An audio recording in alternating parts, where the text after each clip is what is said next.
So guys, kung nakikita nyo yung bintana na yan, yun yung gagawin natin. Maglalagay tayo ng aircon dyan.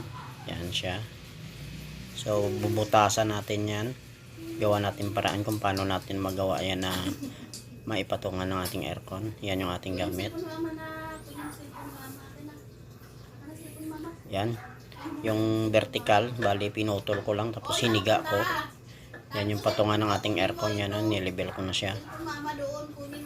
Tapos yung sa bintana, yung jealousy, binaklas ko lang. Tsaka pinutol yung aluminum ng jealousy para makalusot yung aircon natin. Yan na. Tapos na yung pagka welding ko. Yan o. Bali walang brace sa likod yan kasi nga dito sa likod dinaan yung aircon. Gawa nga ng sa loob may double deck yan. Kaya hindi natin pwede idaan sa loob kasi bangga. Yan na siya o. O diba?